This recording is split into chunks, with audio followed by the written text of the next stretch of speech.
Thanks, Brent. We were talking in the locker room after the game about,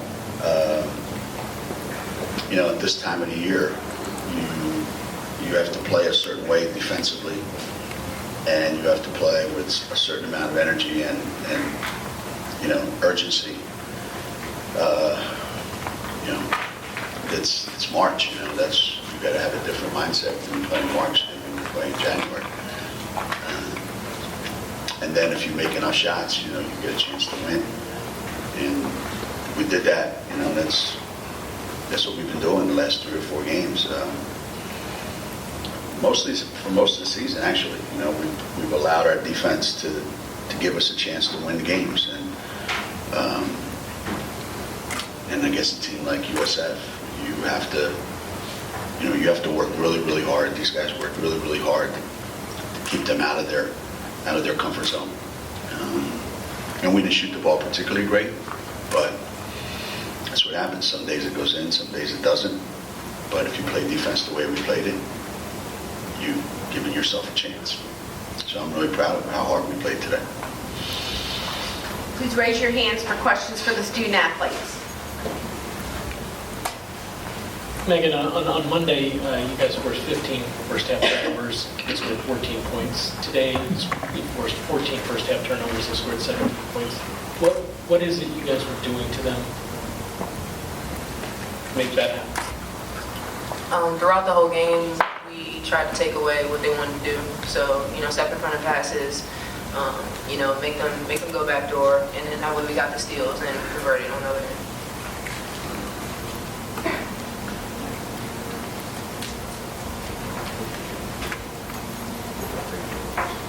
Christyn, can you talk about how the defense leads to offense when you're not shooting, how important the defense is for you? Yeah, I feel like that's been the focal point. Defensively, really ramped up, and it helps us offensively. It helps us get in transition, and it just gives us energy as a team. Christyn, we saw you driving the lane hard the first time regularly. When did the message get across, and how did you feel about the success inside? Yeah, as you know, this season has been a struggle for me offensively, so I'm slowly getting back to my normal self. It felt good to drive and make that layup, so I'm just trying to do that more consistently throughout the tournament.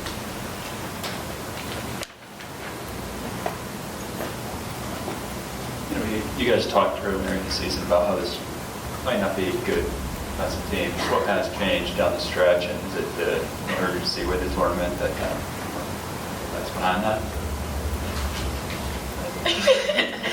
Well, I think we see glimpses of what our defense brings, and it helps us offensively. So that's something that we have to do. We have to bring it every game. Matt, you put together 2 really good tournament games so far. What's your headspace going into the finals tomorrow? It's good. Everyone's playing well right now, and that's what we want going into the championship game.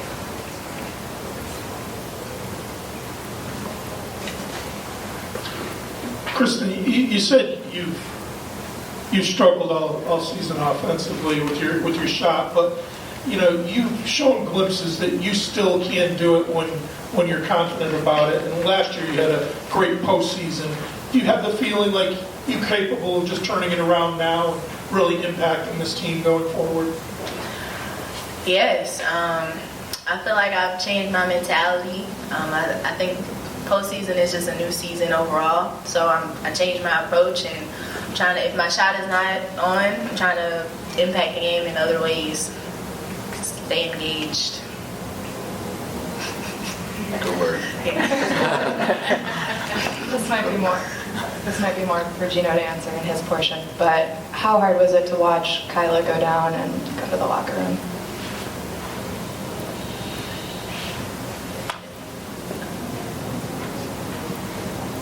Megan, Christyn, that's for you. It's tough for us to see that, our senior does work so hard throughout her 4 years. She had, another run at a national championship in front of her. So, it was tough for us to see, and, we're going to keep that on our shoulder as we move forward. Yeah, definitely. She's one of the captains of our team. We love Kyla to death, so of course that hurt.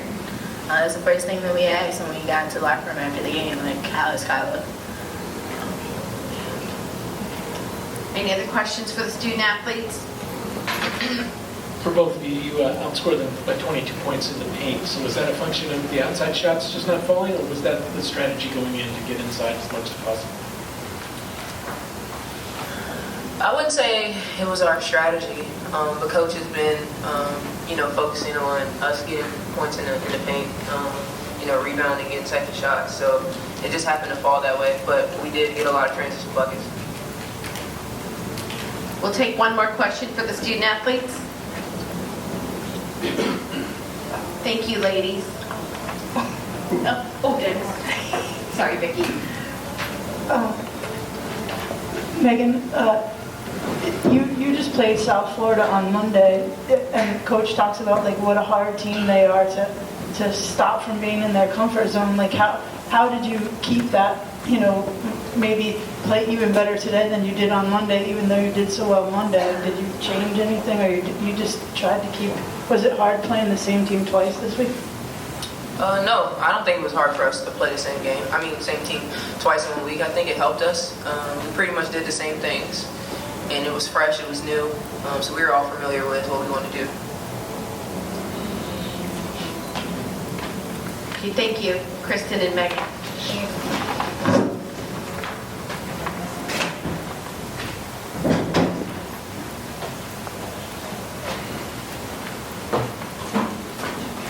Questions for Coach Auriemma?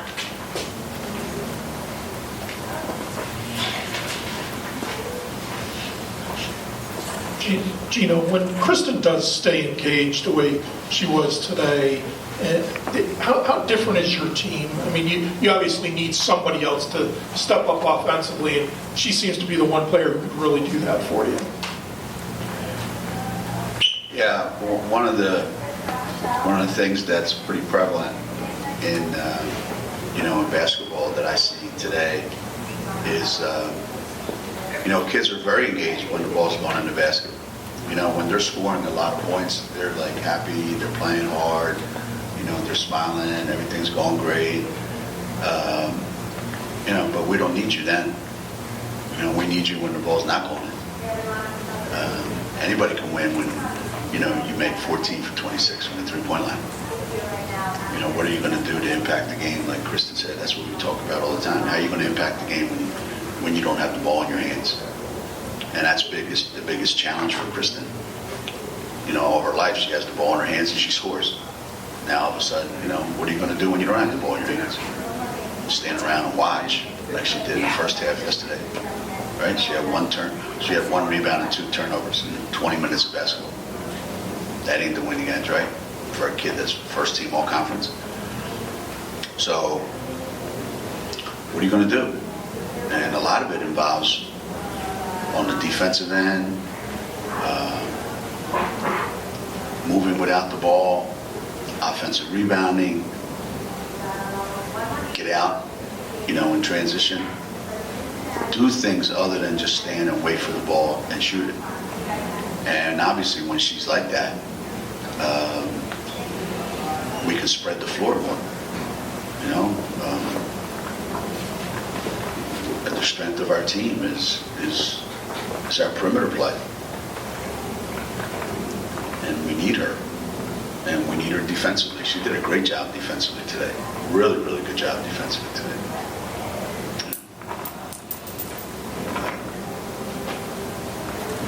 That's part of the growing process for her. The injury to Kyla looked pretty bad from where we sat. Do you have an update on what happened there? And can you just talk about what she has meant to this program this year especially?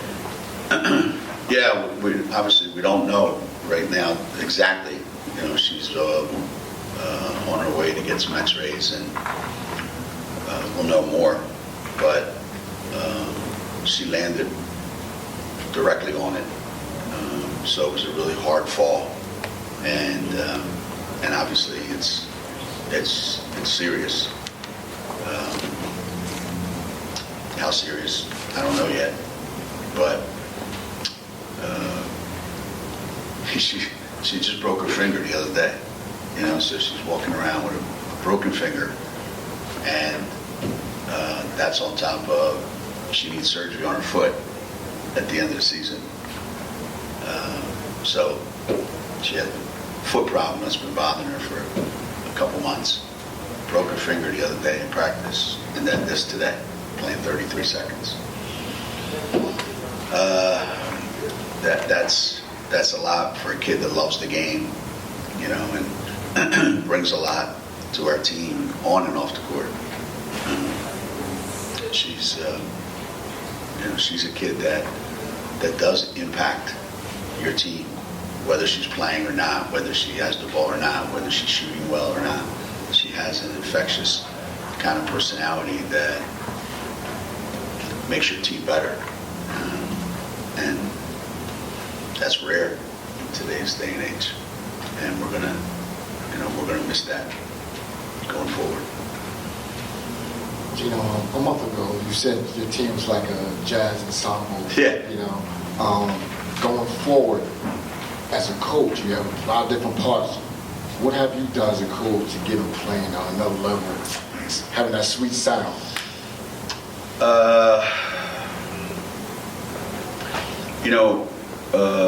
One thing that has been a real struggle for us up until maybe the last 2-3 weeks, one thing that's been a real struggle for us is making the next play, making the next pass, making the next cut. And that's what's changed our team. That we finally have ingrained in them that in order for us to be the kind of team we can be, you have to move without the ball. And a lot of kids don't want to. One, because it's tiring. Two, because I only want to stand here and shoot threes. So it goes against everything that they believe in. Why should I cut? Well, if you cut, as opposed to stand, if you stand, you might get the ball and you score. Great. If you cut, you might get the ball and get a bucket. If you don't get the ball or get a bucket when you cut, you just opened up an open shot for one of your teammates. So you did two things just by cutting. Or you can stand there and put your hands up and wait for somebody to pass you the ball. One is a selfish act, the other is an unselfish act. When you catch the ball, you can either move it to the next guy that's open, or you can hold it and look around and see, eventually I'll pass it, but first I got to exhaust all my options of scoring. And we were doing that a lot. And we would dribble. That was our thing. Catch it, look around, dribble, pass it. And once you start doing that, everybody does that. Once you start making the next pass, everybody does that. That's the biggest change. The next pass, which is something we've always taken for granted here in Connecticut, the next pass and the next cut. If we can do those two things, the shots present themselves. And that's what's changed our team more than anything. Geno, does all that mean that they've become a much smarter team, much tougher team? Both? One or the other? Well, that's a very optimistic view on your point to take it that far. That is a huge leap of faith there, Mike.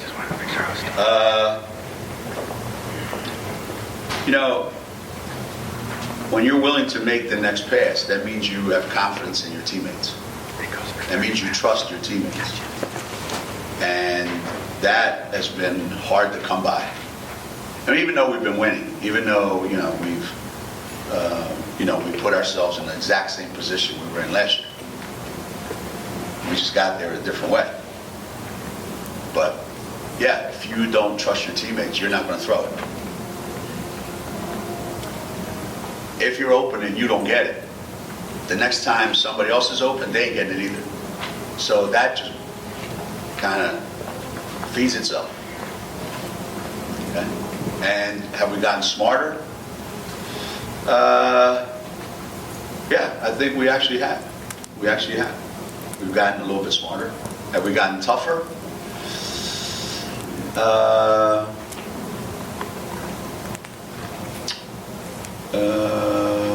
Maybe. I'm not quite ready to go that far, but I think we need to get tougher. We need to get tougher physically, and we need to get tougher mentally. We're not built like that. We're not built to be bullies, but that doesn't mean you can't be tougher mentally. You know? So that's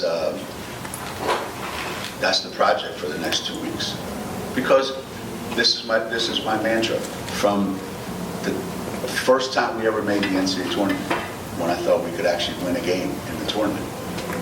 It's always been about, you can't work on things in March. Like what? Hey, you know what? We're going to go home and get bigger. Or let's go in the weight room and get stronger.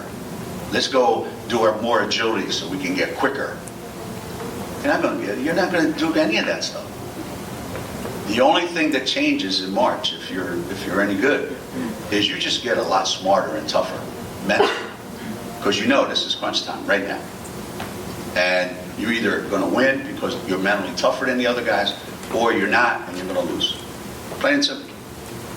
And in March, teams don't lose in March. You have to beat their ass. And there's only one way to do that. You know, or you can go in and go, I hope they play bad today. That ain't going to take you very far. So there's a mental toughness that you have to have in March. And do we have it? We have more of it than we had in January. Let's put it that way. We'll take one more question.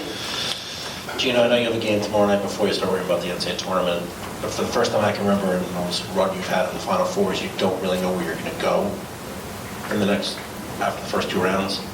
Does it matter to you? And you usually knew you'd be somewhere in the Northeast, or that you're in Nebraska, but this year you'd be in one of many different places. Yeah. I mean, if I think back to where we've played, obviously Bridgeport, Albany come to mind, Trenton, Rhode Island, Dayton, Nebraska. You go where they tell you got to go. And most years, we work our butt off so that we can stay home. That's the whole point of the regular season. So anybody goes, oh, you always play close to home. No kidding. It's the whole point of being undefeated and being the number one. So we've been able to do that a lot. This year, even if we did and we were the number one, we're still not anywhere close to home. So you just got to go where they tell you to go. And you got to play who they tell you got to play. I don't go to the selection show on TV and go, I hope we're in this bracket. I hope these teams are in our bracket. Because it always backfires. So I just sit there, I watch. Those guys write all the brackets in. And then I get up and go eat and have a glass of wine. The only time I worry is when I think the NCAA tournament is being screwed around with and the seeds are wrong. And this team has no business being that seed. That's when I worry. When instead of it being fair, it's unfair. When it's fair, it's fair. Gotta go play. One year we played in the regional, it was harder than the Final Four. You don't know what you're going to get. You just got to go play. And hope for the best. Hope you're good enough. That's that. I mean, I don't know. Did anything change in the last couple of... Last year we won. I said this. Last year we won this tournament and went from a 1 seed to a 2 seed.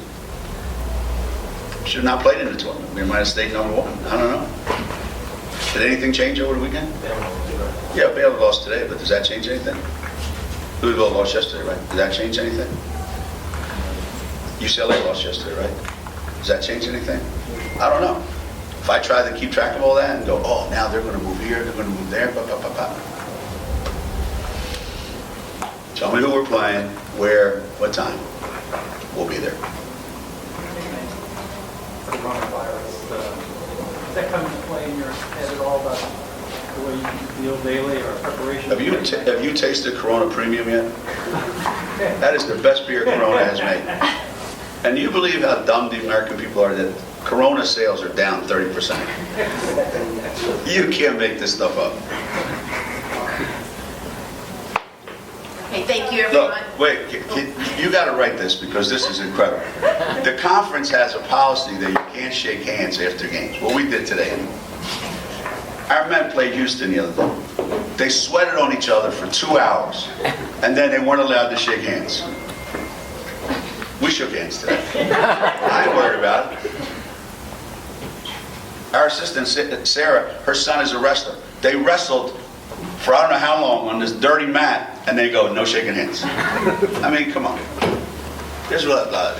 Don't get me started.